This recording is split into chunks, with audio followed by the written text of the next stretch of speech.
to stand up, can't I, just so everybody can see my local chair. We're doing very similar to what Bernice is doing, actually. We've started the process because, and I think a little tiny bit of history would be quite useful. We started with an elected member said that it would be really nice if they had a community plan for Springbank. He'd done some research and realised that a neighbourhood plan was very specifically about property and also required an enormous amount of work and an enormous amount of connection with the community in order that it can be accepted as a legal document.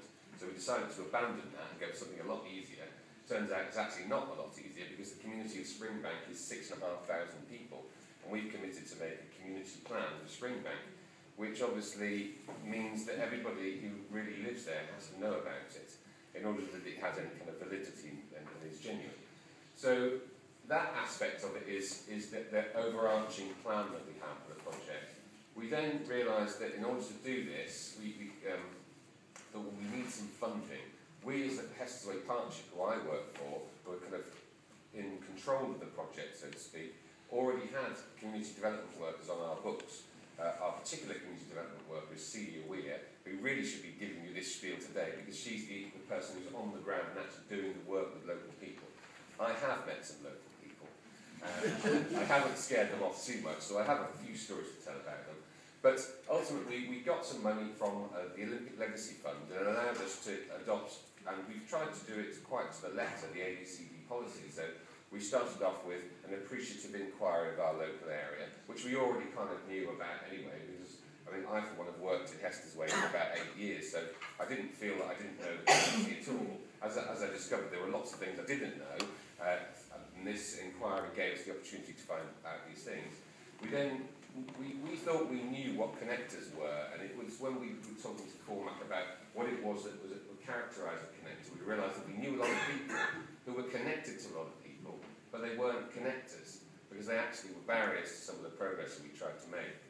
And we discovered that when we invited people to a connectors workshop, which was run by Cormac, and discovered that some people were actually there and really shouldn't have been there, and were very negative towards the process. They weren't all elected members, although some of them didn't appreciate the process, but some of them were actually community members as well, who had been involved in communities and helping and connecting their communities for many years, and felt that a lot of the work that they had already been doing was a burden to them. And actually, they would like to have relinquished some of that work because a lot of local people would always come to them because they were the ones that could resolve their problems.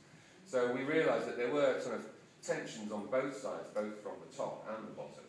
But we've managed to get together about 30 or 40 people who potentially could be connectors, and we've invited them to help us with something similar to what Bernice is doing, which is an ideas fair. We've called it Springbank Spectacular.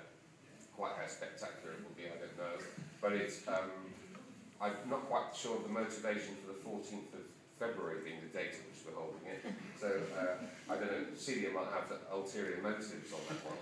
But we're holding it then, and we're hoping that the people who we perceive to be connectors will be able to adopt the ABCD approach to questioning people about finding out what their gifts and skills are.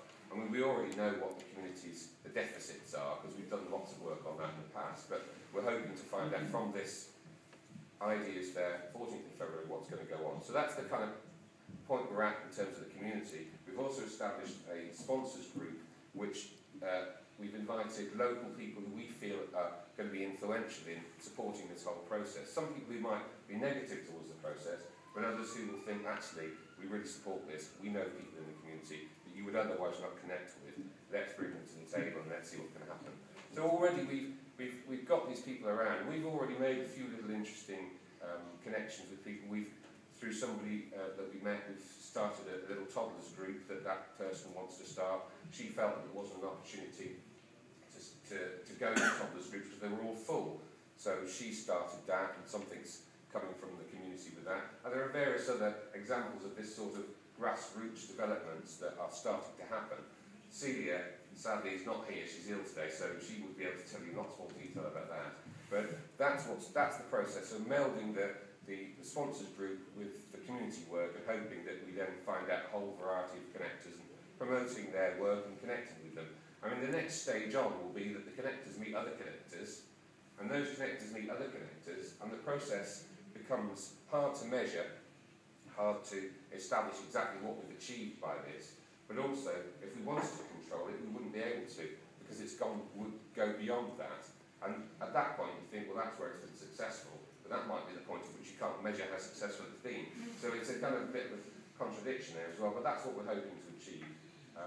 We're unfortunately under a bit of pressure to produce the community plan itself, but because this whole process is a long-term process, it's not like, this is why I'm assuming that Barnwood have adopted a 10-year approach, that at least it gives you some sort of long-distance view of what's going on. Obviously it's a permanent approach that goes beyond 10 years, but very few people can think even that far ahead. So we're hoping that the community plan doesn't get in the way of the process of ABCD, but we'll see what happens.